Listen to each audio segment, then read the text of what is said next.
All right, well, I guess we're going to get started here. This is Tripp On Two Wheels. My name's Tripp, and thanks for joining me tonight. This is my third live stream. I think the last one we did was in November sometime. We got 16 folks here, so welcome everybody. I apologize. I got everything set up, ready to go on StreamYard, and for some reason, it decided not to work. Everything was working on my end, but Random Dave pointed out that it wasn't showing up on YouTube as being live and folks able to find it. So anyway, here we are. And again, welcome everybody. First thing I want to talk about is the growth of the channel. Back in November when we did the last live stream, the channel had about 7,000 subscribers. And it's probably about a day or a day and a half away now from hitting 29,000. And I think the channel had about 1.5 million views back then, and now it's up to 5.6 million. So I really want to thank all y'all folks for supporting this channel, subscribing, watching the videos. I continue to be amazed that I actually can upload stuff that people want to watch or do a live stream and have people come check it out. So thanks you guys a ton. All right, so let's see who we got here. I'm going to scroll back and read off some names here. Welcome you guys. Robert Lassiter, Mike and his bikes, Grandpa Moto Bill, Random Dave, Huxley Horn, Mr. GRD, Carl Koenig. Hope I pronounced that right. Big Iron 88. How you doing? Nass is cashed. Nicholas Villaroel. Let me know if I pronounced that wrong. And then Harry Nugraha. I'm sorry. I'm sure I'm gonna butcher that name up there. So anyway, guys, welcome. Apologies to a couple of folks. I am really behind right now, and I'll make no bones about it. As bad as last year was with my business, and I came real close to having to fold shop. And I can't tell you how scary it was. For about 14 months, I made literally nothing, zero, and had to live off of savings. And it was pretty scary. So, but fortunately, the last 6 months or so, the channel started growing, and I've been able to pay a few bills from YouTube and from Amazon affiliate links, and to a small bit Patreon. So again, thank you so much for your support. What has happened in the last 6 weeks with COVID sort of on the run, or the majority of Americans now having at least one vaccination, things are getting a lot better and things are opening up. And I'm in the travel business. I do a really sort of odd niche in travel. I'm a broker for private jets, actually. And the problem was people wanted to travel, but there weren't any destinations. So anyhow, that has started to pick up. And in the last 4 or 5 weeks, it's come on like thunder. And I'm not anywhere close to replenishing my savings. It's probably going to take 2 or 3 years to do that, to be honest with you. But it has gotten very, very busy the last month, which is absolutely great. Then tax day rolled around. It was just yesterday. Hey, thanks a bunch, Random Dave. Definitely great content. Keep up the great work. Hey, thanks so much for your support. Every dollar counts, folks. I really, really, really appreciate that, Dave. Thank you so much. So tax day was yesterday, and it took me about a week to pull everything together on that. And then I don't know if y'all know this, but I'm also Scoutmaster in the Boy Scouts, and we're getting the troop ready to go to summer camp pretty soon. So I have been super busy. And on top of that, the summer has rolled in with a vengeance, and it's hotter than hell out right now, and humid, uncharacteristically humid. And as many of you know, I work out of a storage unit. I've got my bikes in a storage unit and all my tools, my little lift, or it's not really a lift, it's a jack, and a few other things. And I was over there yesterday. It was 93 degrees out. It was 135 in the unit. So anyway, all that has conspired against me to be behind. And I want to give a shout out and apology to Dan at Gears and Gadgets. I was fortunate enough to win the NOV camera that he gave away. And I need to get some content out on it. And I haven't had a chance yet to do that. And there's also 2 different batches of folks that have sent me LED lights that they want me to put on one of the Harleys and do reviews of them. And I'm behind on that too. Hopefully this week, all 3 of those are going to happen and we'll get those videos up. So don't mean to be taking advantage of you folks. That's not my intention, but just bear with me and hopefully everything will work out for the best.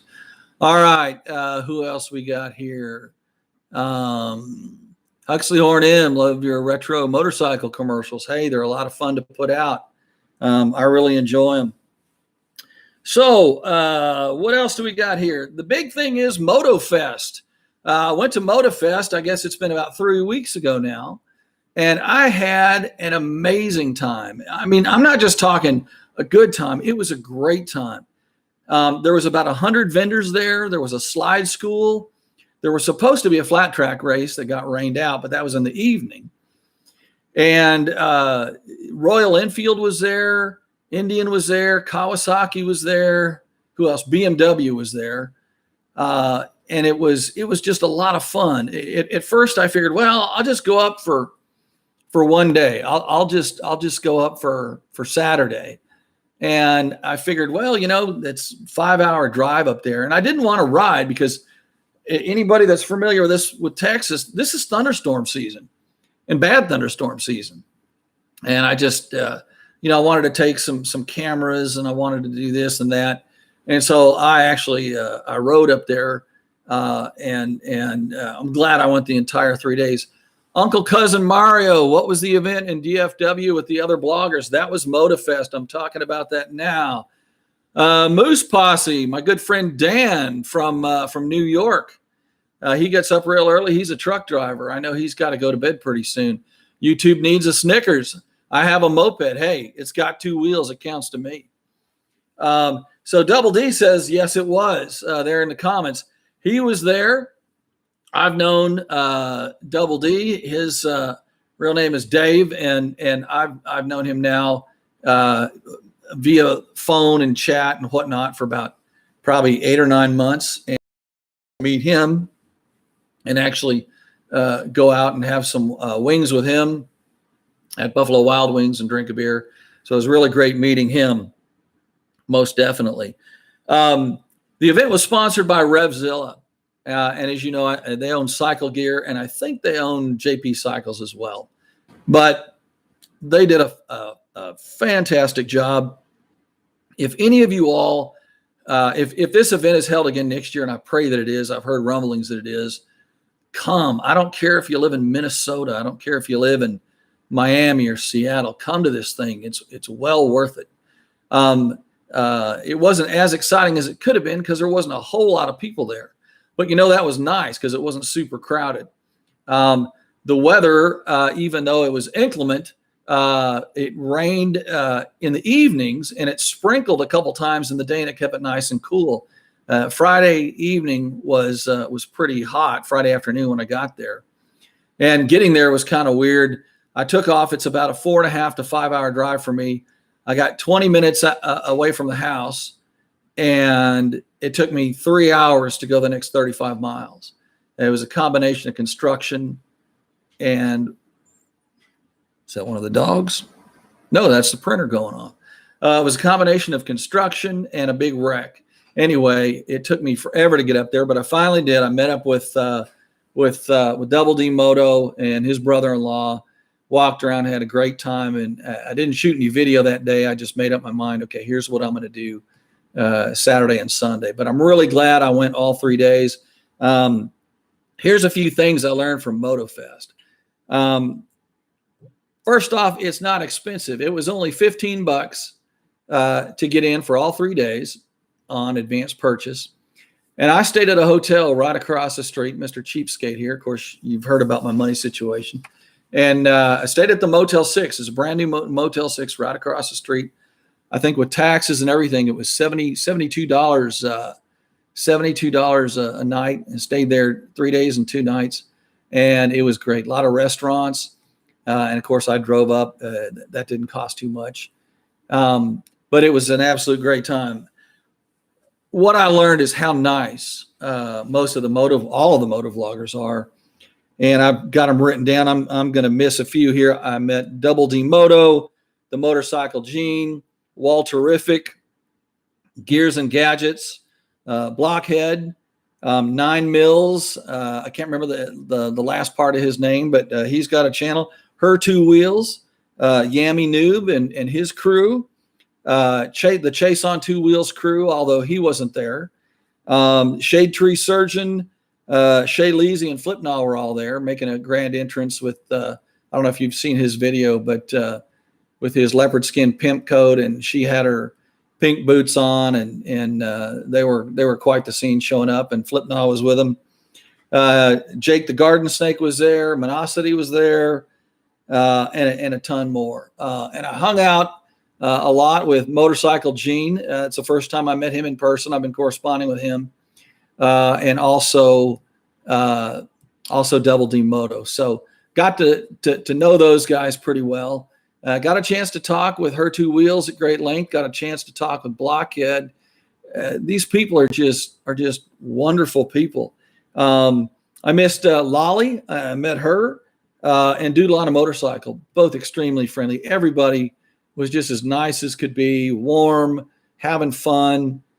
Friendly. You could go up and talk to any of these people, get autographs. They had a meet and greet Sunday afternoon, I believe it was at 2, and it lasted about a couple hours, and it was just very laid back, and you can just go up and talk to people and just hang out with them. But it was an awful lot of fun. So some other news here. I want to read off some poll results. And then I'm going to answer some questions that were asked prior, and then I'm going to take your questions. So I posted a picture of the top of the gas tank of the Pan America. And if you look, you can barely see a topographical map that's permanently in that gas tank cap. I didn't open the gas tank, but so a couple of you guessed that, but it looks really cool. I mean, I'm super impressed with this bike. Where do we go? Okay, so we had the question, in your opinion, which is a better built motorcycle? Indian, Harley-Davidson, or their even Steven? Now, this isn't saying which really is. It's just of the people that responded, what do they think? Now, do biases enter there? Yes, if you own a Harley, you're probably going to pick Harley. If you own an Indian, you're probably going to pick Indian, right? So Indian being the better built was 31% of y'all. Harley-Davidson was 52%, and their even Steven is 17%. And that was over 1,100 votes. So a pretty reasonable amount of people responded in that survey. Okay, what else do we got here? Do you currently own a motorcycle? And obviously, we figure that Harley best paint by far. I wouldn't argue with that. YouTube needs a Snickers. I wouldn't argue with that at all. So do you currently own a motorcycle? We had 1,700 people vote in this poll. 85% said yes. And I figured it would probably be that high, maybe even higher. 85% said yes, they currently own a motorcycle. 5% said no, but I'm shopping for one now. Good luck. That's all I got to tell you if you're out trying to buy a motorcycle now. 8% said no, but I'd like to own one someday.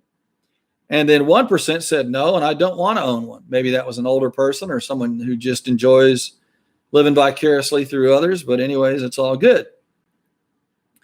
So we had an age poll.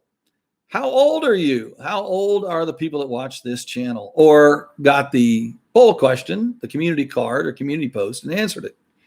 And we had 1,400 votes on this question. And so 14% of y'all are age 15 to 24. 17% are 25 to 34. 15% are 35 to 44. 18% were 45 to 54. And the winner by a mile was 55 years or older, which was 36%. And I think we might have had, oh, here's another poll. How many motorcycling YouTube channels do you estimate you watch on a regular basis? I probably watch, gosh, I don't know, maybe 10. And I was surprised this was a little low, actually. 58% of people said they watch 1 to 5 channels on a regular basis. 28% said 6 to 10. 7% said 11 to 15. 3% said 16 to 20. And 4% said 21 or more. Those 4%, they're not out doing much riding, that's for sure. And that was across 1,200 votes. And then finally, 2 more questions here real quick. Which type of motorcycle do you primarily ride? And I figured that cruiser, because I'm mainly a cruiser rider and most of the stuff on this channel involves cruisers. I thought that would obviously be the biggest slice of the pie, and it was. So standard and naked bike was 14%. Sport bike was 7%. Cruiser was 9, or excuse me, dual sport ADV bike was 9%. Cruiser was 50%, and touring bike was 20%. Now, there was a handful of folks that said, hey, what about a sport tourer? Why didn't you have a category for that? Well, YouTube only allows 5 categories, and I had to pick the ones that I thought would accommodate the most people. So that's what that happened. Okay, so who is saying what on here? We have welcome Greg Applegren. 16 to 20 for me. Late at night, I watch Zero TV. I watch Zero TV myself. Well, not zero, but real darn close to it. I think I only watch a couple shows a week. I watch 60 Minutes, and I watch the nightly news. On rare occasion, I'll watch Deadliest Catch if I catch it on. And then during football season, I watch every damn football game that's on television. If I come across it and it's Little Sisters of the Poor versus the Starving Orphans, I'm gonna watch it. I don't care what the score is, high school football, whatever. I love college and high school football. I'll also watch some pro. I'm not a huge pro fan anymore, but I really love the college game. Jeffrey Jones, 2000, Maryland. Where in Maryland? Is it Jeffrey or Joffrey? I guess you can't tell me. But my parents used to own a house in Bowie and lived there for 30 years, and I spent a lot of summers there when I was growing up. Tom, is it Montague or Montague? Watching from Prescott, Arizona. Hi to you, my friend. Appreciate you tuning in. Double D Moto, LSU Tigers. Well, yeah, communism lives, right? No, I'm just kidding. I'm a big Texas Longhorn fan. I'm not going to bore you with another poll. Oh, well, yes, I will. 3 weeks ago, I asked a poll. I think Tripp is 25 to 30 years old was 17%. 36 to 45 was 30%. 46 to 55 was 22%. 56 to 65 is 16%. And 66 to 75 was 15%. The sweet spot here looks to be like people guessed me around 39 or 40 years old.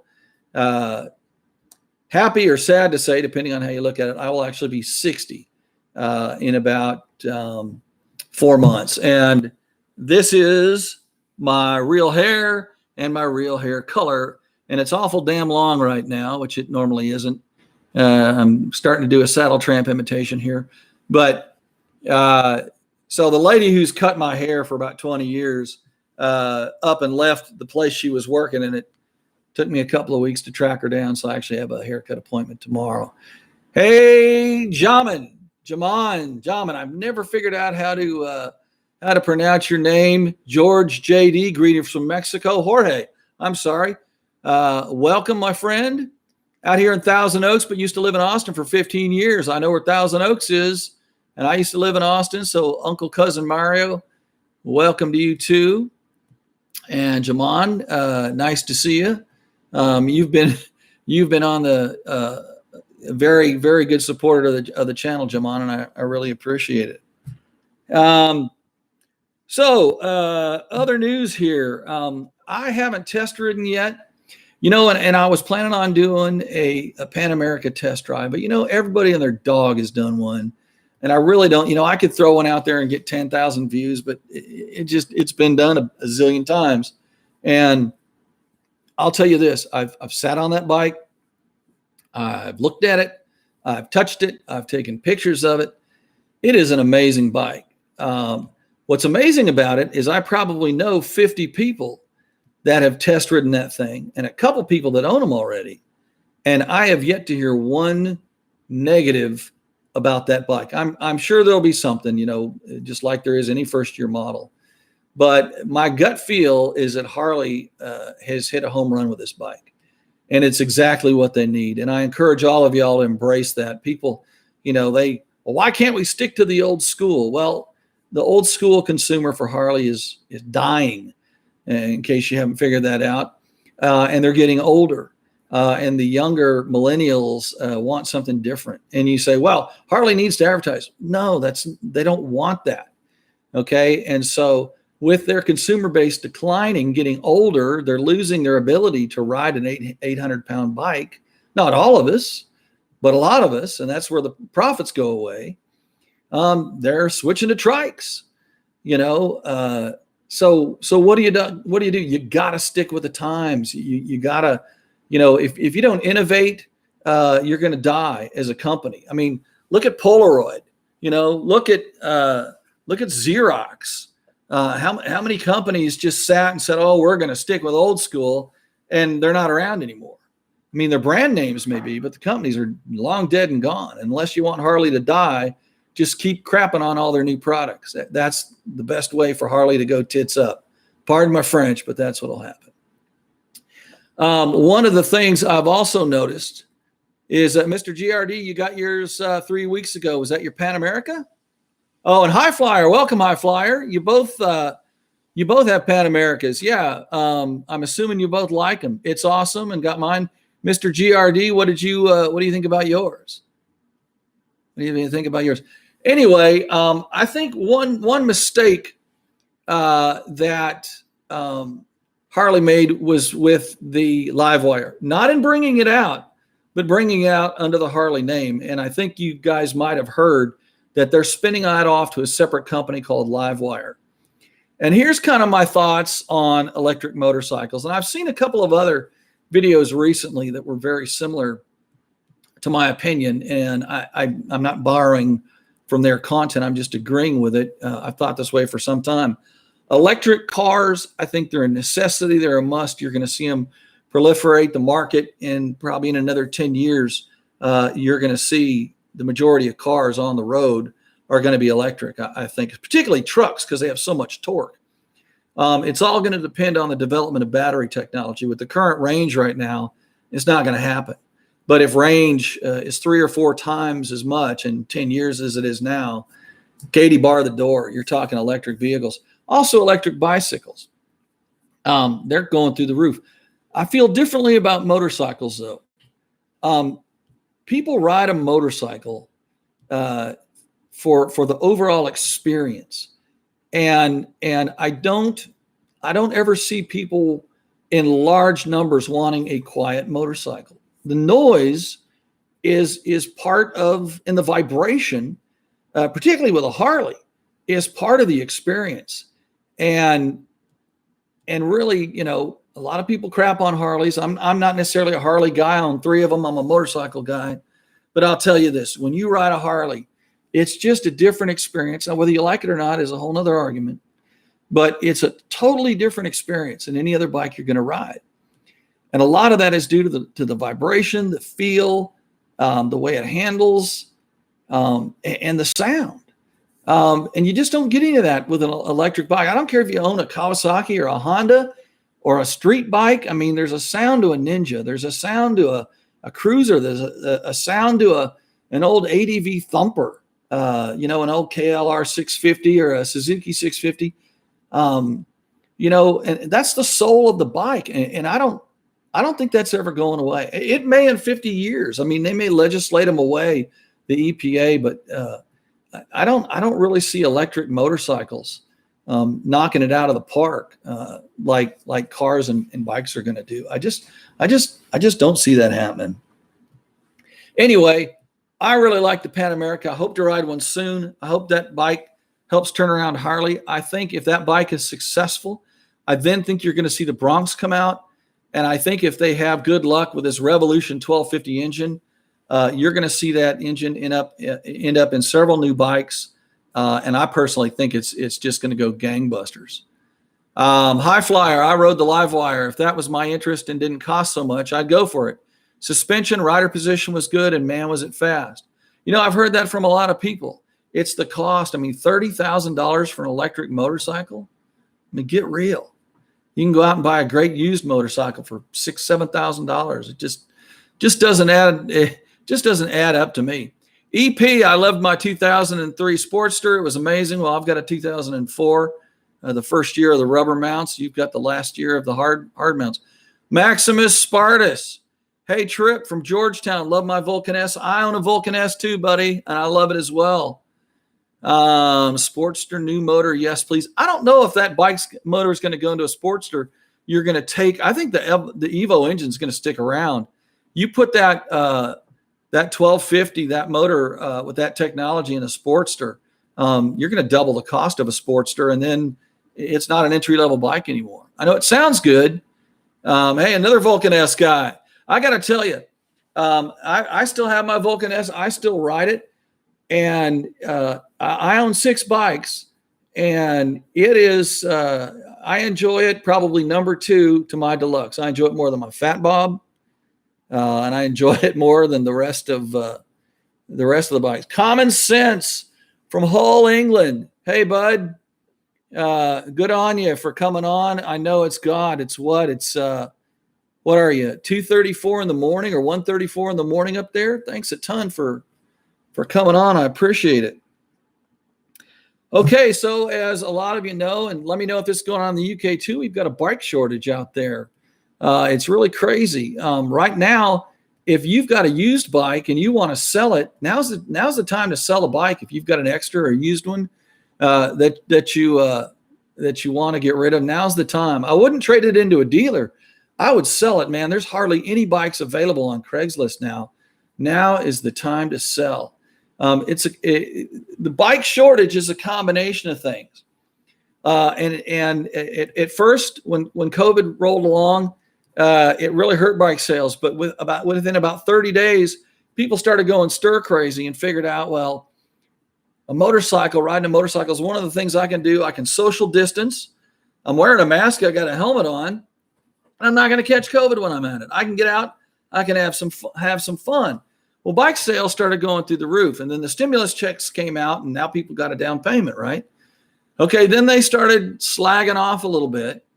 Well, now all the workers in the factories that affected Harley at first, now over in Thailand, over in Brazil, there's a lot of Kawasaki's made in Thailand, made in Brazil. There's Harleys made in Thailand and made in Brazil, not the ones that are sold here in the U.S. They're also made in India. But those countries have been harder hit. And further down the curve, they got their big COVID swings later than we did. And so that's really hurt the supply. So the demand is up here and supply is down. I went into my local Kawasaki dealership just maybe about a week ago to film a couple of videos.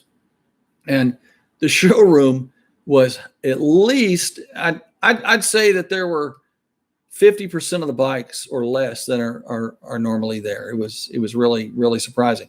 They were all sold out of mules. They were all sold out of jet skis. Anything that people can do and get in the outdoors and be away from others is really going through the roof right now. Okay, so here's something that's exciting. I'm working with a company right now to try to provide you all discounts. I don't know if it's going to happen. Because there may be a law or rule against it, or the company the supplier may not allow them to do this. But I'm working on a deal right now, and I'm not going to say with who. I'll tell you it's with Shoei Helmets. But if it happens, I will be able to give y'all a phone number, and all you have to do is give them a code and mention my name, and you can get a Shoei helmet for $50 off. Working on that right now. I don't know how many of you are looking to buy helmets, but hopefully that'll happen pretty soon. Common Sense is talking about the Rocket 3. The Rocket 3, I've sat on one. I haven't test ridden one, but everybody I know that has loves that bike. It's just torque and power, torquey pig, man. It's like a British-made Harley from that standpoint. Who else we got here? Love my 1200 Shoei. I got to tell you, like I said, the last 4 or 6 weeks are doing better. I just ordered a Shoei RF 1400 based on a couple of things. All the good reviews I'd seen on it. The fact I was able to get one at wholesale price. And the fact that I found a chin mount that will mount your camera flush to the chin. The new the lid opens from the center as opposed to from the side now. So I was concerned about that. But if any of you are thinking about getting into motovlogging, go visit chinmounts.com. They've got some innovative mounts to mount GoPros and other cameras directly to the helmet. You don't need all these, these pieces and stuff. I have about 3 or 4 pieces to do it. It takes the need from all that crap away, and you don't have to. How many motovloggers have you seen that mount their cameras on their side and you have a lopsided view, or some people stick them out to the side or off the side or on top of their helmet? But this is right on the chin, and it's really the best view. You're actually seeing what the rider sees, and that's the way I prefer to shoot video like that. Oh man, Tom with a Norton 850 Commando. That's a great bike. Very good bike. C Wigs, welcome to the channel. Love Shoei, can't afford Shoei, have a bell. Hey, I've got right now a Shoei Quest that I bought off a friend used for $100, great condition. And I've got 2 HJCs. HJCs make pretty good helmets. They're not the absolute best in the world, but they're priced right and they get the job done. So I don't wear a fancy helmet. And I treated myself to the Shoei RF 1400 because I was able to get it at cost. I'm only going to pay $387 for it. And they sell from anywhere from $529 to $629 plus tax. But that's the only reason I got a brand new helmet, but I'm really looking forward to it. The downside is that it's on back order. It's not going to be here for 30 days. So anyway, Maximus Spartus, have an Icon Airflight. I've heard good things about the Icon helmet. Larry Gonzalez. Hey, how's it going, Larry?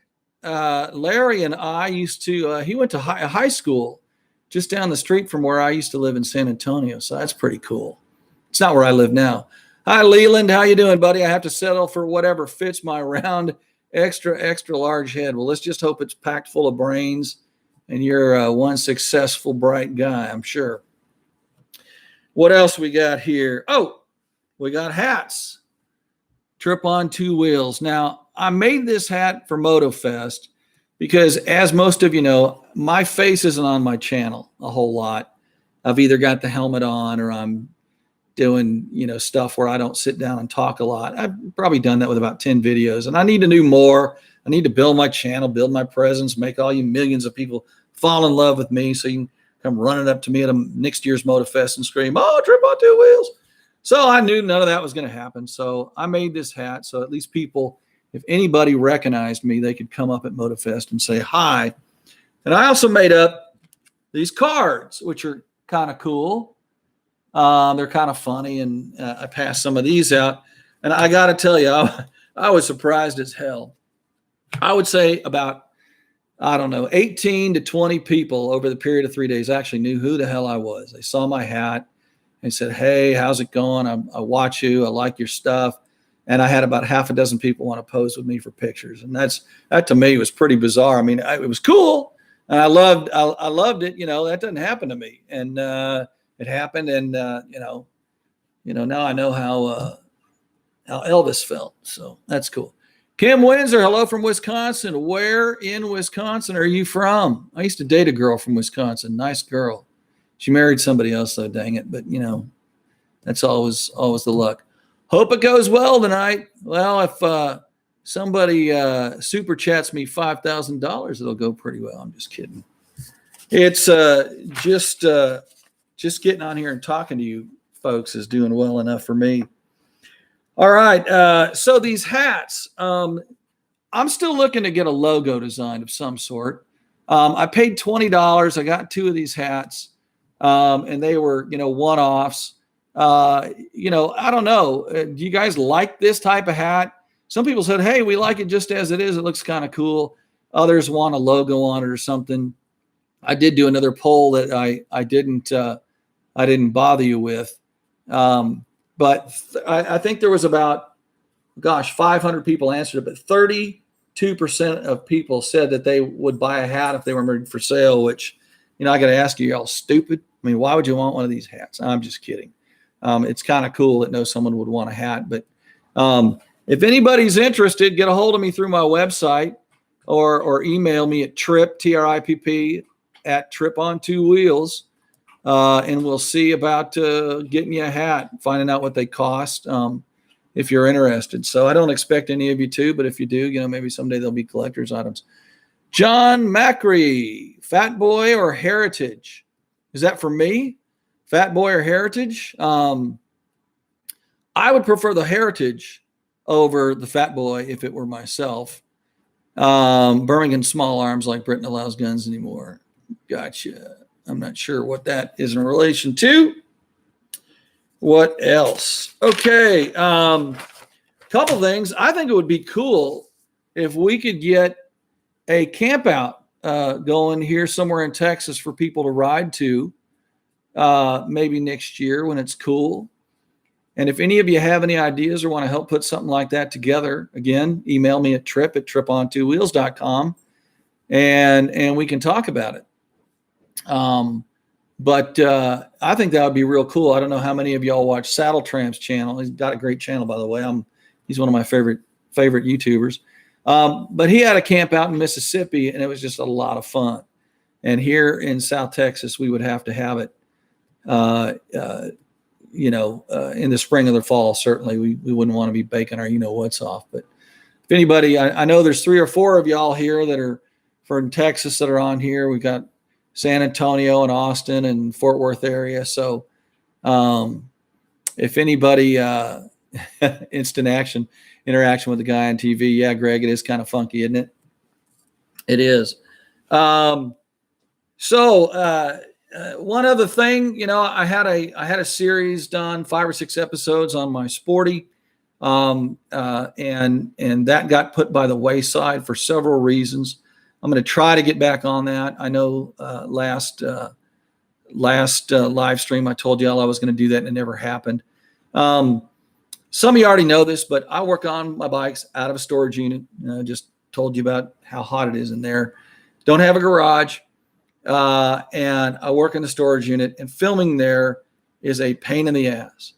Only a couple miles from an Air Force base, about 100 yards from a train track. Planes flying over all day long, trains going by. It's 135 in the storage unit. Plus, I'm involved in Boy Scouts, so that means a couple weekends of the month, I'm out camping. I'm out doing something. I'm out with the boys doing something. So the planes fly around Monday through Friday. It's hot all summer long. I'm camping or doing Boy Scout stuff 2 weekends a month. I'm single. I don't have a person to hold the camera. I've got trains going by, so it's really a cluster, if you know what I mean. So it takes a lot to get going and to film a series like that. I got to get out there at 6 a.m. when it's cool and work on things. But I'm determined because I want to ride that Sporty. And it's an 04 Sporty 1200 Roadster, and it's one of the more desirable Sporties. It's got the twin disc brakes up front. It's got the Roadster suspension. It's got a bigger gas tank. What else does it have?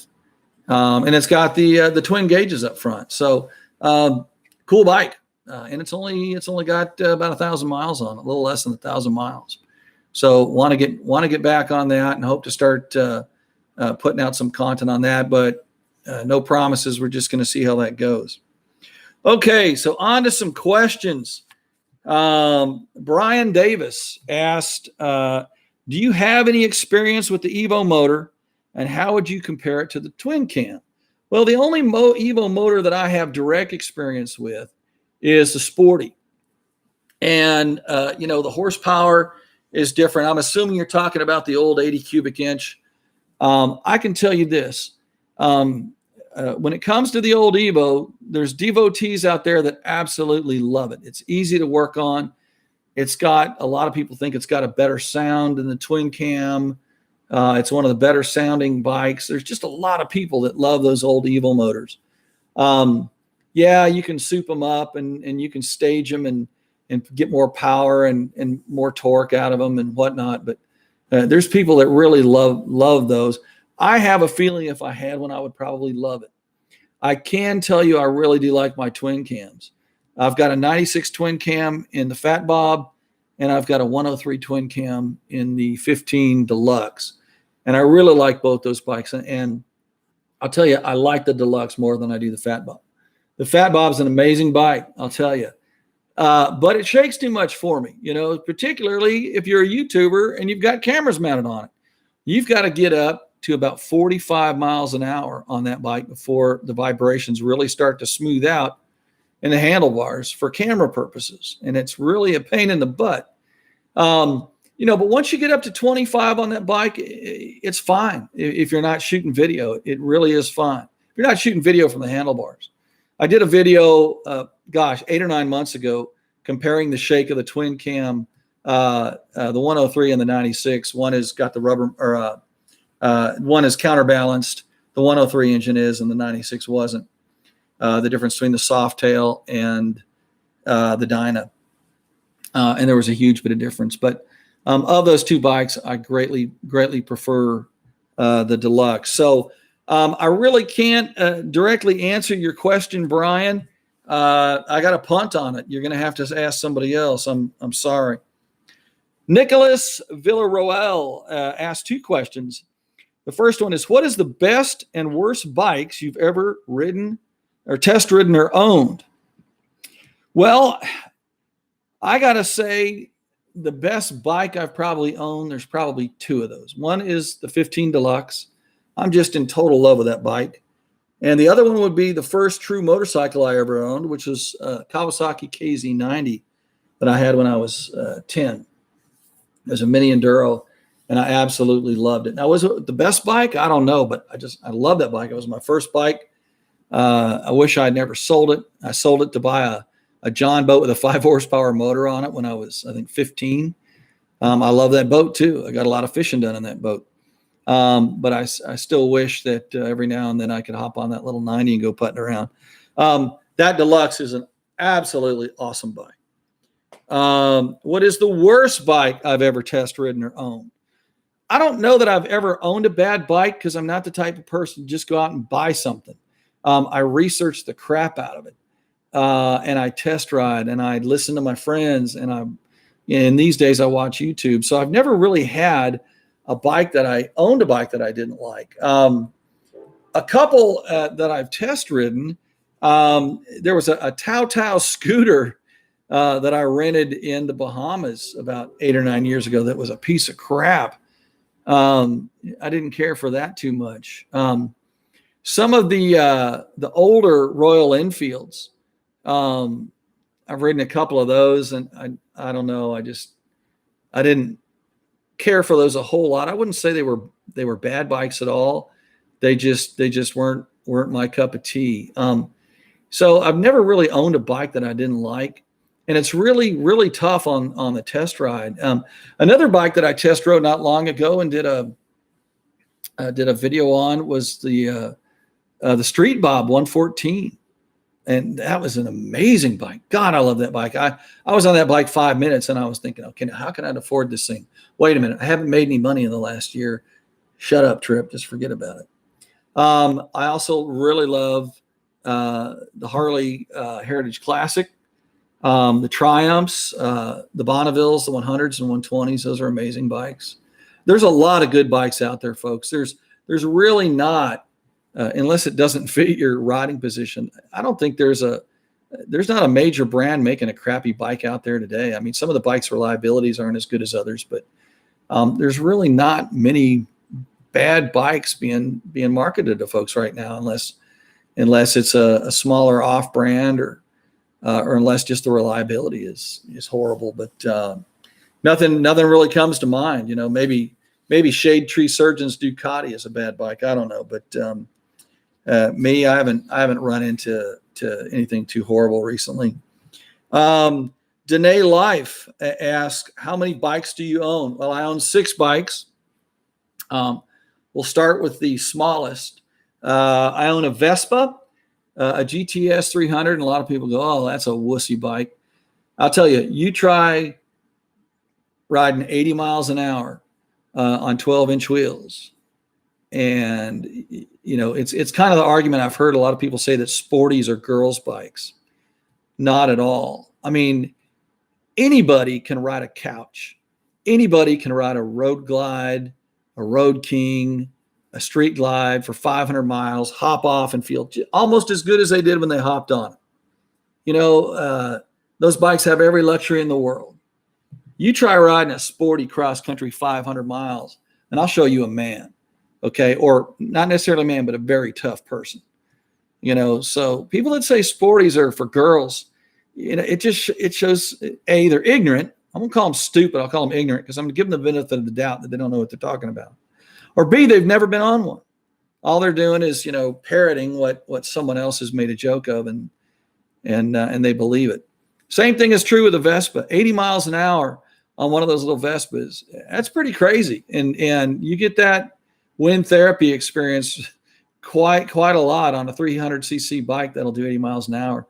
Then I own another scooter. The next up the line is a Piaggio Bv 350. It's a bigger scooter, weighs about 80 more pounds. That bike will do about 95 miles an hour. I've had it at the 90, but I never took it up any higher than that. Just didn't want to test it. It's got a 15 or 15-inch wheel up front, and I think a 13 in the back. It's a much more stable scooter than the Vespa is. Next up, and I'm going to list these in different order, is the Sporty 1200. That's the third. Okay, the 04.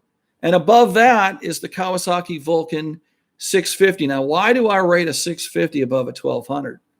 That Vulcan S will kick the Harley 1200's ass 6 ways from Sunday in every category you want to talk about. Price, horsepower, mileage, reliability, top speed. I think they're about even. The quarter mile, riding comfort, as long as you have a custom seat on the Vulcan. But the Vulcan, to me, even though it's not a bigger bike, to me, it's a much more capable and a bigger bike. It outperforms the 1200. Now, that's stock, okay? I don't know if you can hear my dog drinking out of the trough over here, but we've got a dog named Scout. She's a boxer. Absolutely love her to death. I would try to get her on camera here, but I can't turn around I'm not going to turn around this computer to do so. Next up, above that, depending on how you want to order the Vulcan and the Sporty. Hey, I love you, but can you drink in a few minutes? Thank you. Next above that is the Fat Bob. It's a Dyna Fat Bob. It's a 2009. It's in pearl black, upgraded paint job. I really like that bike. It's got the 93 in it, or 1600 cc's. And then the Granddaddy, which I bought last year in August, which is my favorite bike of the bunch, is the Harley Softail Deluxe. I think you all have probably seen some photos of it and whatnot. It's 2-color. It's just absolutely beautiful. So that's it for the questions that were thrown at me beforehand. Now let's open it up to questions and see what you guys have to ask me. I like the 6-gallon tank on my KLR, 3 times a Sporty. YouTube needs a Snickers. It depends on what sporty. There are sporties out there with 5-gallon tanks. There are sporties out there with 3.5-gallon tanks. You are referring to the peanut tank, which is 1.7 gallons, and the 883, which I think is 2.3 gallons. So no, not 3 times every sporty, but I do get your point. Love my KVS. Hate the seat though, says C. Wiggs. The KVS seat is like the stock seat is like a cinder block wrapped with a beach towel. It's a worthless POS. The first thing you should do when you buy that bike is burn the seat, throw it in the trash, give it to Goodwill, turn it into a sculpture or something, and buy yourself a Corbin seat or some other type of seat. John T. McCracken, evening, sir. Woohoo! I love that. I'm going to scroll back and see if I can see any other questions here. Let me see if I can. How do I scroll back here? Okay, Evil all the way. Larry Gonzalez. We have Ospreys, USAF, and Eurofighter Typhoons fly over us in Hull, England. Very cool. I'm very familiar with the Osprey. Okay. Give me some questions, fellas. Throw me some curveballs. Street Bob, and not very beginner. That is a Sportster. Yeah, the Street Bob is not a beginner bike with a 114 in it, but I've been riding for a while. So what is your favorite mod to the Vulcan besides the exhaust? Well, I'm going to have to say the seat, because you can't ride it without a seat. So that's probably my favorite. On the Vulcan S, there's probably about a half a dozen mods that made that bike just turn into something I really wanted to ride. One of them was a GPS. It was so great. That was my first bike I ever had. And then I bought a GPS 4 and hard mounted it on and wired it in. I never had to look at a map, never had to care where I was going anymore. Just look down and it reads great in the sun. The LED light bar on that bike is really cool. What else? That bike, I ride long distances, and so the windshield or the windscreen is something that is necessary. Do you get hand cramps on your Vulcan? I've got one of those cramp busters on it. So no, but before I got the cramp buster, yes, I would on occasion. I'd also get cramps in my legs, but I've put floorboards on that bike, and I've got crash bars with highway pegs. So I've got 3 places, to move my feet now. So I don't really have a problem. I don't really have a problem with that at all. Hey, Mike Skidmore, how you doing? What bike were you talking about that is so bad? I don't know. What bike that is so bad? I was comparing my Vulcan S650 to my Sporty 1200 and saying that the Vulcan kicked its butt. My Yamaha FZ07 has such a hard seat that I have to use an air hawk cushion for long distance. I have a custom seat, a Corbin on my Kawasaki, and an air hawk. Makes it super, super comfortable. Benny Cootie or Cood or however you pronounce your name, welcome. I have a Sporty. What kind of Sporty you have, bud? Sporties are great bikes. Their seats aren't that comfortable, but the nice thing about a Sporty is it's a great beginner bike, or if you just want a smaller bike, if you are short, if you prefer that kind of bike, there's a million mods you can do to it. But I would recommend, if you're going to ride at any sort of distance, to putting a bit better seat on it. Ducati Multistrada 2003, the seat was way too hard. It seems on a lot of motorcycles, it must be something just to keep the cost down. But, I don't know. I can understand why they don't come with great sounding exhaust. That's driven by the EPA and by California emissions regulations. They don't have, people say, well, why didn't Harley build them to sound like that one? It's illegal. They can't. But the seats is another story. That just doesn't make, Benny says 883, my seat is fine. Well, I'm glad it works for you. We're all shaped differently. I have no butt, unfortunately. And so I've got a, Euro 5 is horrid, says YouTube needs a Snickers. I've heard that. Saddleman seat after breaking is worth the money by Double D. I've heard that. Jamon has an electric glide. Very cool. All right. Any more questions, fellas? We've been on now about 50 minutes. I'll stay here a while longer answering questions. You can ask a question about me. Anything is cool. Until a question comes up, I'm going to pitch a couple things. I've got a website, Tripp at trippontwowheels.com. I was doing a daily vlog for several months. I stopped doing it because not that many people were reading it. Then I started back again, and then I stopped again. If people will start reading it, I'll ride it every day. So Tripp at trippontwowheels.com. And I'll also ask you guys, there's 23 of you on now, consider being a Patreon supporter. It really helps out. All my bikes are paid for, thank goodness, and I bought them at really low prices. I haven't bought any new motorcycles. I bought them all used, and I've got them very judiciously. They're all paid for. So they're all very, very affordable. But there's insurance, there's my storage unit, there's gasoline, there's, there's parts. If I'm going to review something, I've got to go out and get it. And just with the year I've had, Patreon support would be greatly appreciated. There's several different levels and several different benefits.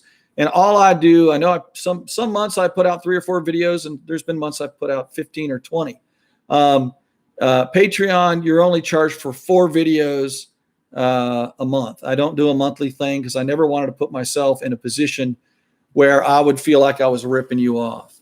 So what happened if I got sick or just got fed up with YouTube and didn't put out a video for a month, I didn't think it'd be fair to charge you guys anything. But anyhow, let me go and see. The old Kawasaki triples were the fastest.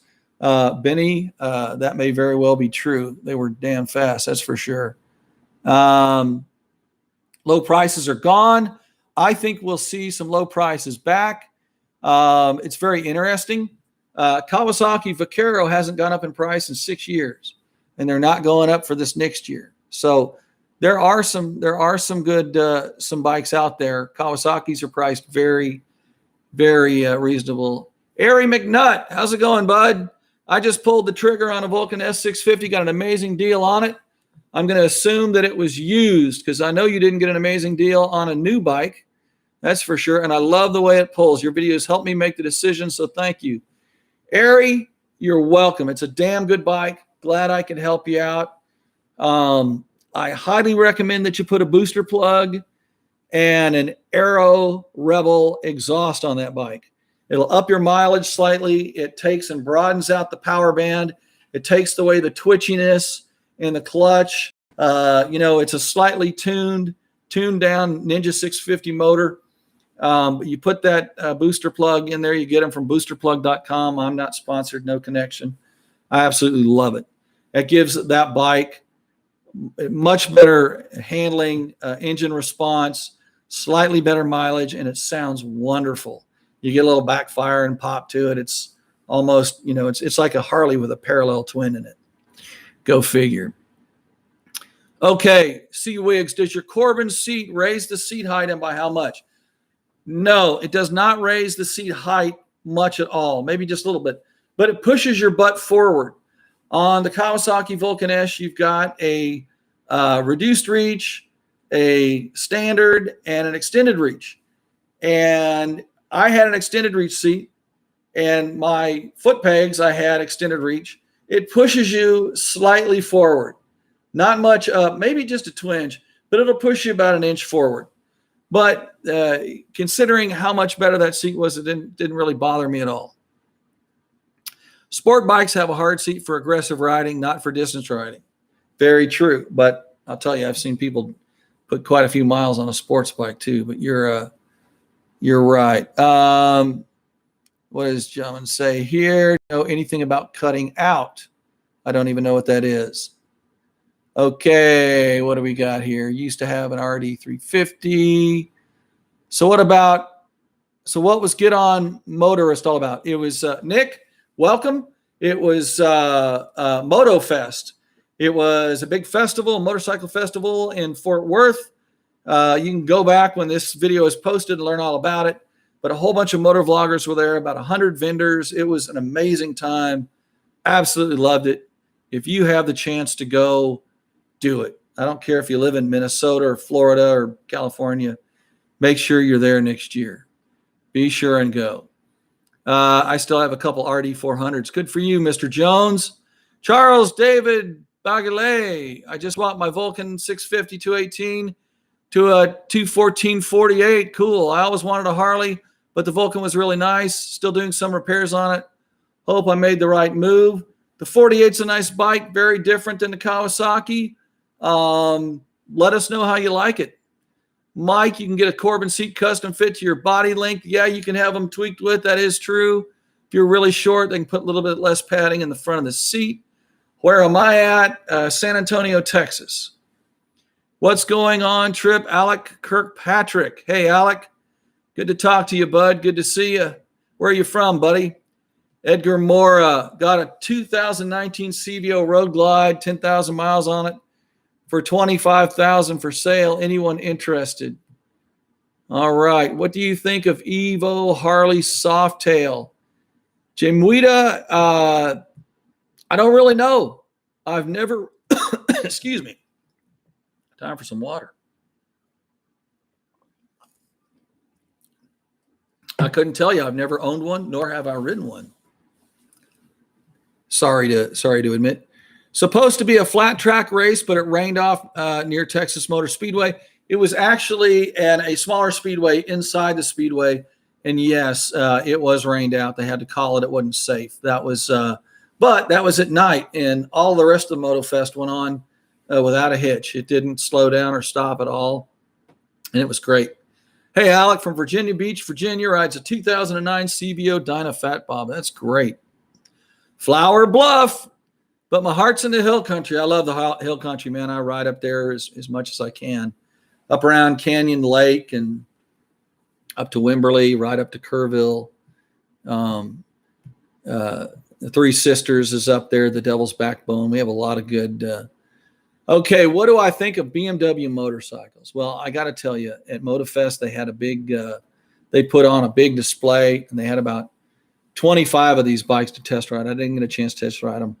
But I'll tell you, the R18 is one hell of a beautiful bike. Probably one of the prettiest cruisers I've ever seen. And that juxtaposed twin engine really looks cool as a cruiser on that bike. I didn't think it would. But I took a number of pictures of one, went up to it, I checked it out, and it's absolutely gorgeous. What do I think about BMWs overall? I think they're great motorcycles. They're not my cup of tea. And that's just because I prefer other things. But I know a lot of people that have BMWs and absolutely love them. So, you know, really, that's what's so nice about motorcycles. There's just about something to fit everybody: style, size, performance. I think there's a lot more variability in motorcycles than there is in cars, actually. And so that's kind of cool. First Amendment t-shirt. BMW, the best for race. Could very well be. Go to the Hunt store. I do go to the Hunt store. The Hunt store is about 5 miles from a Boy Scout camp that I go to called Bear Creek up there, and go there, and I've eaten there often. Gotten barbecue there. They've got some specials. And I'll stop in there and get a soda or a candy bar and get gas on once in a blue moon. I try to get gas in San Antonio before I leave to go up there because it's a lot cheaper. All right. We got any more questions here, folks? Back to Patreon. I think I've got 10 or 11 Patreon members. I would love for some of you to become Patreon supporters. I think it starts at $3 a video for a maximum of 4 videos a month. $12 a month is your lowest option to get in. What was your first motorcycle? Best time with it? How did you get the name Tripp? Okay, I got the name Tripp. It's a birth given nickname. I am the third. My real name, I am the third. So triple Tripp. People have either called me Tripper, Tripster, or Tripp my entire life. I've never been called by my real name, as a matter of fact. So it's just always been Tripp. It's a beautiful thing. It is a beautiful thing, Benny. My first motorcycle. Well, my first two-wheeled, my first PTW, personal two-wheeler, was a mini bike with a little 2.5 or 3.5 horsepower Tecumseh pull engine in it, lawnmower engine. We got from Sears. It was $99. Had a sponge for a seat wrapped in black vinyl with piping. No shock absorbers, little 8-inch wheels on it probably. And we called it the Spine Crusher. But damn, was it fun to ride when you're 9 years old. It was incredible. When I was 11, I got a Kawasaki KZ90. And that was an amazing bike. I rode that to hell and back. Love that bike. My best time with it, the whole time I had it, I just loved it. I went down the tail last weekend, and it was right on the way. Came up Sunday, dark fog, wet, never again. Deals Gap. Okay, was that Tail of the Dragon you're talking about? There's also a tail in Arkansas of some sort. What are your motorcycle safety tips for beginners and experienced riders? I'm sorry, Nicholas, I forgot to answer your question. I've got it written down right here. Obviously, the first one is take your time. Don't get excited. Young people have a problem with this. There is a reason insurance companies charge someone who's 20 years old, okay, 10 and 12 times a year for insurance on a bike what they charge me. Okay, it's because you're young, you're all full of spunk. The very first thing you need to do as a beginner is go take an MSF course, please. The second thing is don't overbuy. Don't get, if I were just learning how to ride today, I would go out, and I know it's a bad timing right now because of COVID. I would go out and I would find a used 250. Okay, the old Honda Rebel. There used to be, up until a year ago, you couldn't swing a dead cat without hitting, 500 of those things. Craigslist was rife with them. And apologies to all you cat lovers out there, but you know what I'm talking about. There were so many of them out there. You could negotiate well. You could have bought one of those things for $1,800. You could have ridden it for 3 or 4 months. And then when you said, man, I can't take this bike, it's too small, you could have sold it for more than you paid for it. Okay, I still encourage you to do something like that. Do not overbuy. Do not get something that is beyond your capabilities. It won't be beyond your capabilities in 6 months, but it will be now. Okay, so take it easy. Take that safety course. Your first, I don't know how many months or how long of riding. If it's not ideal riding conditions, do not ride. Don't ride at night. Don't ride in the rain. And I don't want to hear, I ride in the rain all the time. Well, good for you. But you're not a beginning rider either, okay? And you're probably a much better rider than a beginner. Don't ride at night. Don't ride in heavy traffic. Don't ride a bike that's too big. Make sure you get plenty of practice on it before you take it out on the street. Always wear all the gear. Okay, I've seen too many people, beginners, go out on their first time. How many YouTube videos have you seen? Oh, my first time on a Harley, and boom, they screw it up and wreck it. So don't be in a hurry. Be more safety conscious than excited. And I think if you do that, you're going to be okay. Okay, what else do we got here? KTM 690. That is a damn good bike. You got a Harley, Tripp? I've got 3 Harleys. I wish I knew how to pronounce your name. Jamuta, J-Miuta, J-M-I-U-T. Do you work on your own motorcycles? Yes and no.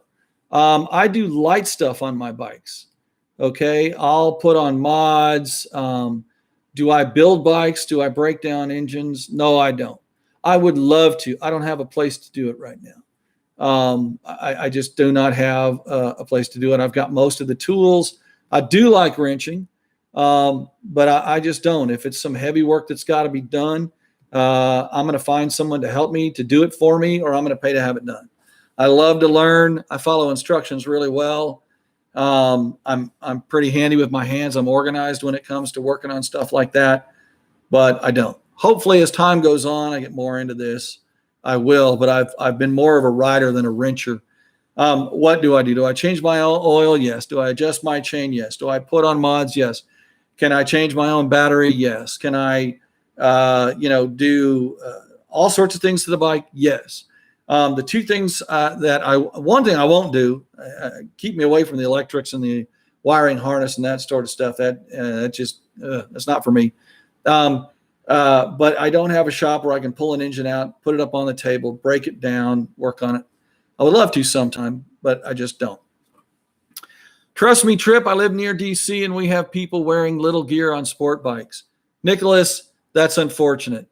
The sad thing is when they bust their head open, it's you and me that are going to be paying the money to fix them because they're always going to be underinsured. And just being good people that we Americans are, we're not going to let them suffer. And guess who's going to end up paying the bills? It's going to be all of us. But anyway, that's just me. Practical Plinking, the KTM 690, we sold all we had and never saw them again. Well, that's a bummer. Thanks for the videos and the vintage replays. You're very welcome. Each dealer only gets 3 of what? Oh, the KTM 690 Enduro R. Okay, cool. I don't know a lot about KTM. I don't. I had a good friend. He's departed now, who used to ride one. But other than that, I don't know a lot about KTMs except that everyone has one, absolutely loves it. And they're supposed to be amazing bikes. Butalco, I think is how you spell it. A bull taco. It was badass. I remember those bikes from way back when. I hate the rain and have decided if you travel more than 300 miles in any direction, you're going to get rain. Jamon, you're probably right. If you lived in Texas right now, that would certainly be the case. All right. Any other questions? One thing I wanted to say, I wanted to go back and talk about the moto vloggers, just how nice these people were at Motofest.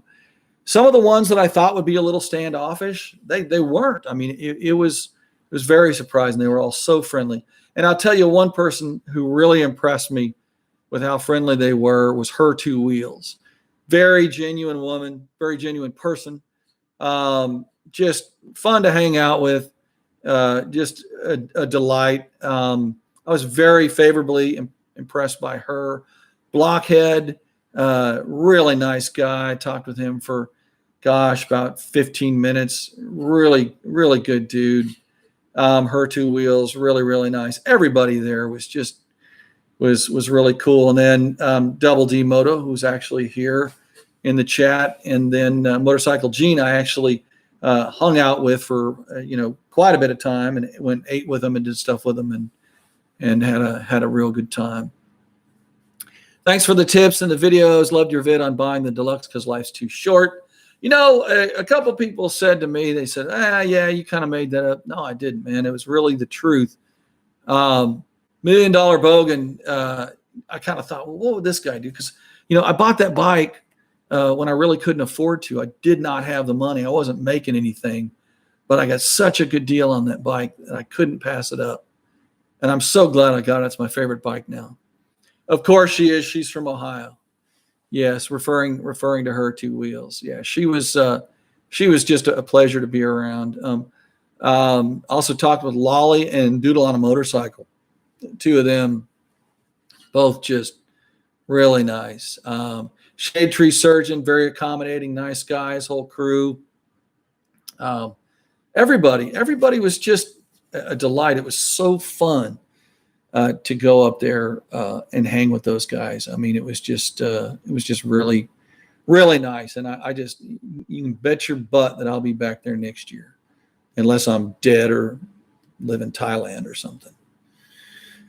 All right. Anybody else with any questions? We still got 20 people on. Listen to me prattle on. I'm ready to answer. Okay. How often do you have a blog? Do you mean a written blog or just a video or an actual moto vlog of when I talk and ride? I guess I can answer all three of those. In the last 6 weeks, I've probably put up 25 videos. Blogs I haven't done much of recently, but I'm going to get back into that really, really, really soon. where I'm actually out talking and riding and kind of commenting on what's going by me. And then a written blog on my website on tripon2wheels.com. I was doing a daily blog. I may cut that down to every day. Like I said earlier, I stopped doing them every day because I didn't have many people reading them. I'm also on Instagram now. How about that? I'm up to 121 followers. Here's something that's funny. I ran into a great horned owl a couple nights ago.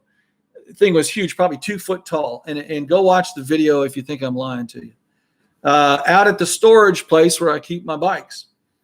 And I kind of had this comic interchange with him, and he flew off. And I put this funny short up. It was about 30 seconds long. And I've got almost 29,000 subscribers on YouTube. And the first evening, I think I had 87 views on it. I put the same exact video on Instagram where I have 121 followers. And in the first 3 or 4 hours, I had like 1,500 views. How does that work? I don't know. Anyway, it is fun talking about bikes. That is for sure. Johnny Guitar, welcome, buddy. Loving your vintage clips and your tips. Quadruple-aught steel wool rocks rust. Yes, it does. Use a little WD-40 with it. Now, let me tell you something. A lot of people don't understand that all chrome is not alike. Chrome is not chrome is not chrome. There's very thick chrome. There's very thin chrome. There's whatever. When I talk about taking off rust, I'm talking surface rust. Okay, and if you've got rust that's pitted down to the metal, that steel wool's not gonna make a difference. Okay, it'll get the stuff that's on the top of the chrome, but anything that's pitted down underneath will come back up. So it's a done deal at that point. But to get off surface rust, quadruple-aught, nothing bigger, no triple-aught, no double-aught, quadruple-aught or bronze wool and WD-40 does the trick wonderfully, even on your nicest bike. Harley has very thick, good chrome. You're not going to put swirls in it. You're not going to dull it up. Takes surface rust off. Works great. I've been doing it for years. I've done it on all 3 of my Harleys. It's wonderful. I mean, it may ruin bikes, but I haven't noticed it, and I got some pretty nice bikes. Do you still want to buy a Heritage Classic down the road? You know, that's a really good question. I rode a Heritage Classic 114 about 3 or 4 months ago, and it was noticeably different than my 103. Would I buy a 107? I don't know. I would stick with my 103 Softail Deluxe. I can't answer that because right now I got 6 bikes. I'm really happy with what I have. If someone gave it to me, I'd love it. But I don't have space for one. I certainly don't have the money for one right now. I do like that bike, though. The only one thing I don't like about that bike is the saddlebags. They're a bit flimsy. I don't care for it. Also, if you buy that bike and it's a 17 through 19, or I think an 18 or 19, get the oil pump issue addressed. You know, I watched an interesting video on that bike. Supposedly they corrected that problem in 20 and for 20 and 21, but 18 and 19 that'd be an issue. But you know, I might want to own one. I'm not going to go out and pay 20-something thousand for it. No way, Jose. Do you know about Harley 18 to 21 oxidation on some forks? No, sir, I do not. I'm sorry. Mike and his bikes, I'd like to own a sporty 72. Decent bike for around town riding. Yep. That's exactly what it's made for. Let me see what else we got here. Trip question. I also have a 96 twin cam low miles. It has a slight ping on acceleration under load when hot. Harley says it's normal. I use high octane. Does yours do that too? Well, I've got, what year is yours? My 96 twin cam Dyna is an 09. It's a Fat Bob. I do use high octane in the Harleys, 91, I believe, or is it 93? I think it's 91. I don't notice the slight ping on acceleration. Maybe I don't hear it. I'm 59 and a half. Maybe my high end hearing is gone. I don't know, but let's put it this way. If it does do it, it's not bad enough for me to notice or care. I guess if I did hear it, I'd care, but no. Nope, it doesn't do it. I don't have a heck of a lot of miles on that bike. I've got about 7,000. That is both a detriment and a benefit to having 6 bikes. You don't put a hell of a lot of amount of miles on any of them. You always use super. I do on the 2 twin cams. My other bikes, the Kawasaki is perfectly happy with 87.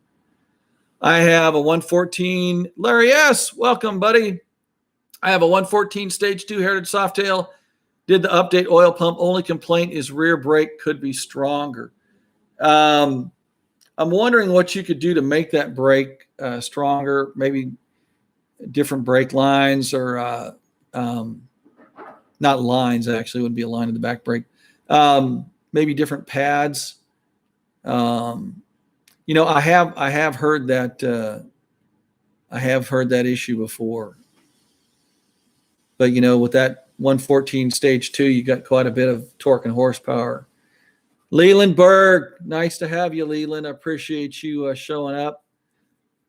Look up XIED fuel management. It will fix that pinging and run cooler.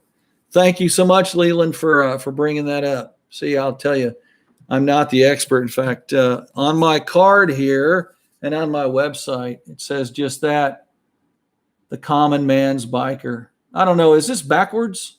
It may be backwards on this deal here, but yeah, I'm not an expert. I'm just like you guys, having fun, riding and learning and talking.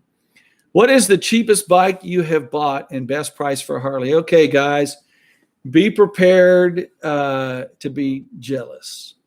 You should have never asked. The best deal I have ever gotten on a bike, there's 2 of them. I bought the 09 Fat Bob with, I think it had about 5,000 miles on it when I bought it. Upgraded paint, pearl black or black pearl, brand new tires, just had its service, its 5,000 mile service done. New battery, oil change, had everything. Came with a windshield. The guy threw in a helmet, gloves, riding suit if I wanted. $4,300.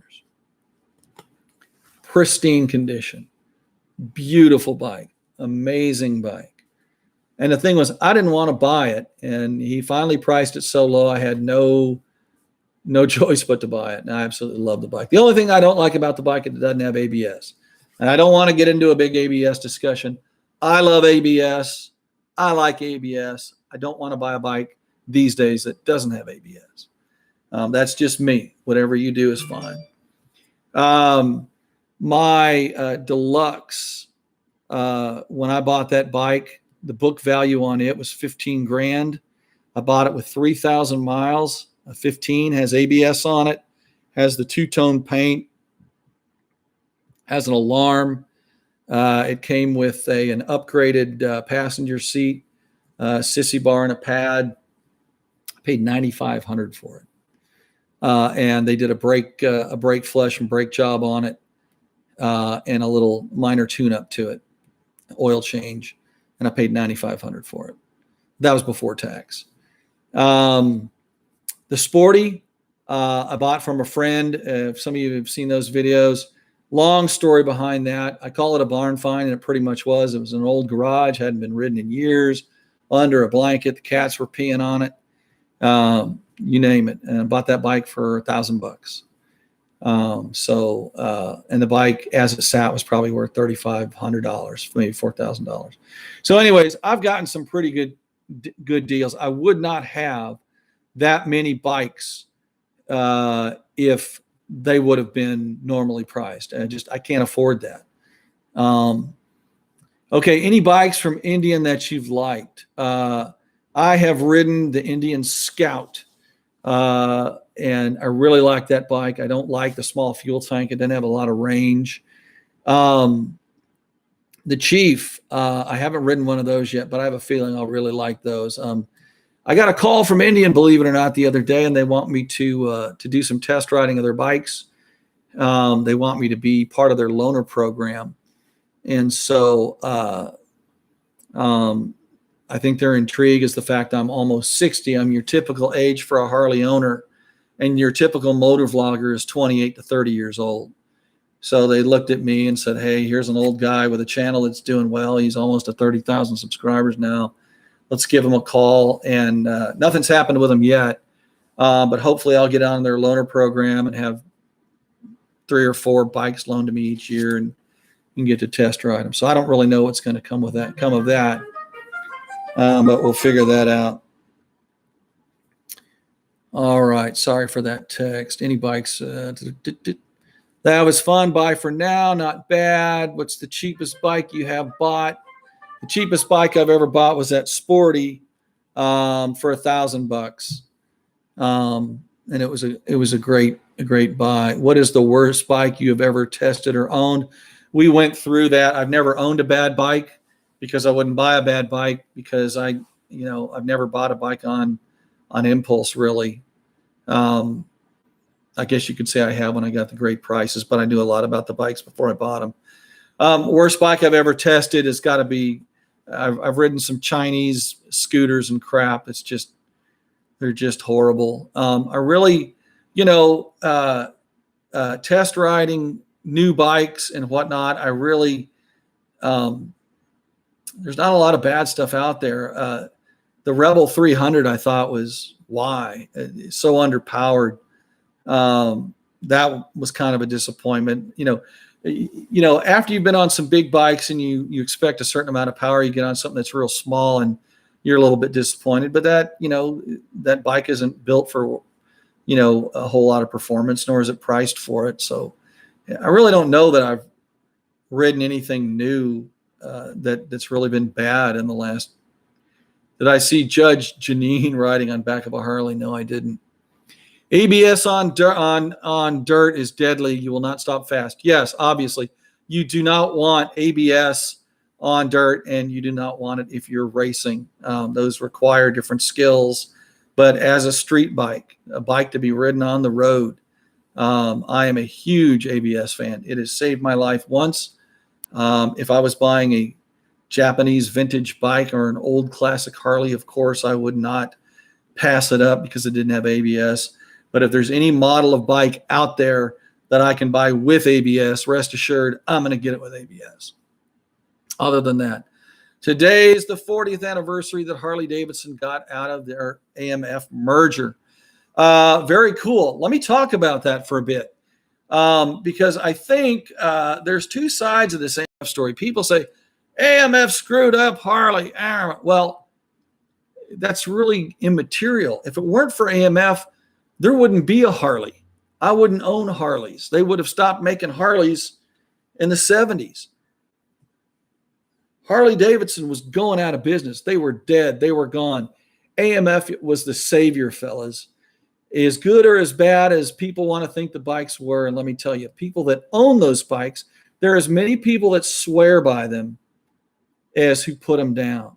And a lot of people will tell you that the bikes had a lot of problems because the Harley people in those plants screwed them up on purpose during labor and contract talks. Okay, and I've been part of a company that actually did the same thing, and I can tell you it happens. Was I back there? Did I see it happen? No, but I've heard enough people say it, including people that have worked at the plant, that I believe it. And AMF saved Harley. Whatever they did to the bikes is fine. Well, I don't know if it's fine or not. But if you didn't have AMF, Harley'd be dead and gone. They wouldn't be around. So AMF did us all a favor. They kept Harley on life support. They tried. Their expertise was recreational stuff. They tried to roll Harley into that. Granted, there was a lot of things they did that weren't right, but they did do some things right.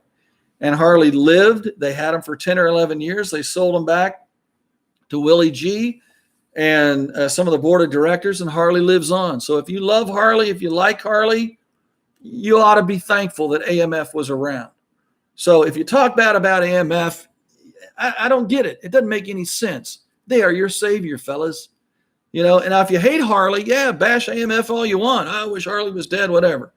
But if you have any affinity towards that brand, you cannot dislike AMF without being a hypocrite. All right, enough of that. Jamon, take care, bud. Nice to talk to you. What are your thoughts about Road Kings, and what years of the bike do you prefer? I got to tell you, I have ridden one Road King. It was a twin cam Road King. I think it was a 96, maybe it was a one. It was a 2003 or 4. I think it had a 96 twin cam in it. The bike was too heavy for me. You know, once you got going, it was okay. And that's why I really prefer the Heritage Classic. I don't like big baggers. I mean, I'm sure I could own one, do fine just with it. I tell you, my sweet spot is the soft tail. I love the Heritage Classic. Road King, great bike, huge seller for Harley. So many people love it. I think it's right there in the middle. You know, I think the Road King will do everything out of a motor, out of a cruiser you want. I've ridden one. I liked it. I think it's a little big for me. I'm not gonna own a street glide or a road glide. Maybe someday, but that's not my big love in life. Rafa Pidi, hi from Brazil. Hey man, how you doing? Good to have you. I have a Dyna FXDC 2008. I prefer mineral oil over synthetic. Many mechanics here have different opinions. Which oil do you recommend? Thanks. You know, oil is kind of like, you know, helmets. Everybody has an opinion, and people go nuts over them. You know, I think there's probably a lot of good oils out there. I don't know how an oil could stay on the market if it ruined bikes or was bad for them. Personally, when it comes time to changing the oil, I get the big twin oil and I put it in there. I try not to break the bank.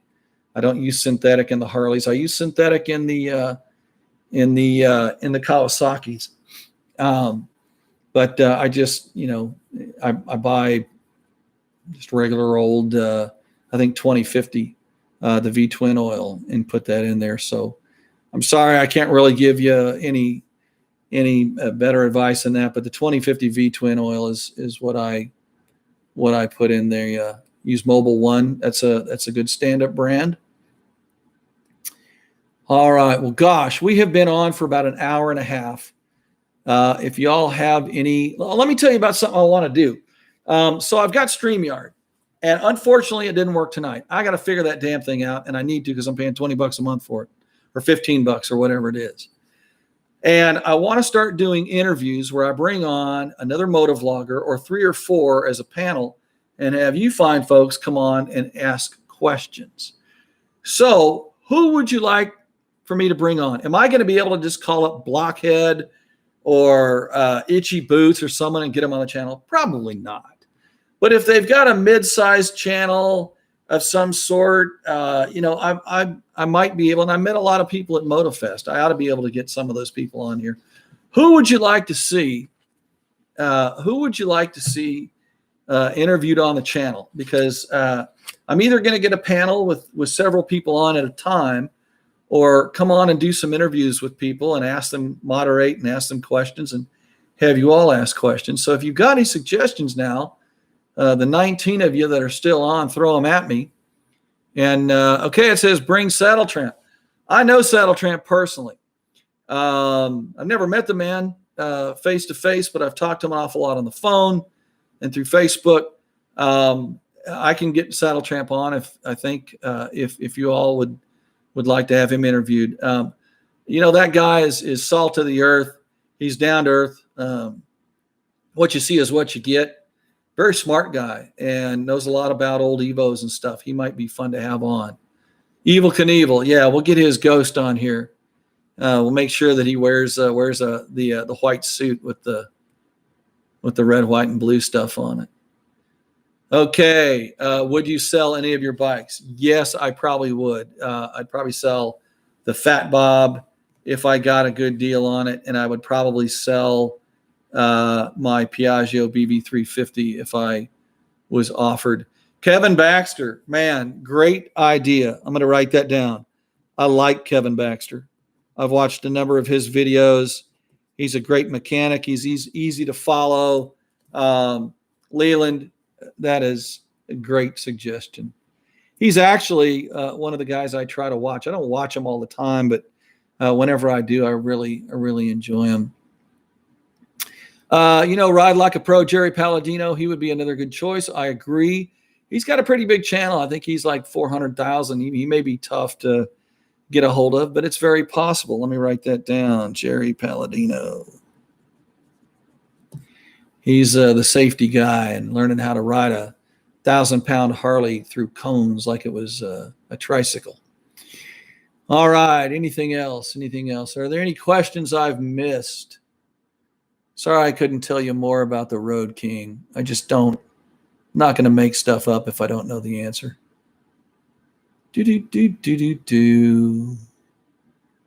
No, that's I don't see anything else here. All right. Well, folks, it has been, I have a Corbin on my Honda CB919, and I can do 500 to 600 miles on it. That is saying something. I don't even know if I can do 500 to 600 miles on my Deluxe, although I've done 250 so far is the furthest I've ridden it, and I was feeling good when I got off it. Thanks for the video. Hey, buddy Carmine, thank you very much. Well, hey, we're going to draw this to a close. It's been an hour and a half. Sorry, we're a little slow getting started. I'm going to try to have maybe one of these about once a month. What's a Corbin? It's a custom seat. Go to look up corbinseats.com. Thank you for all the answers.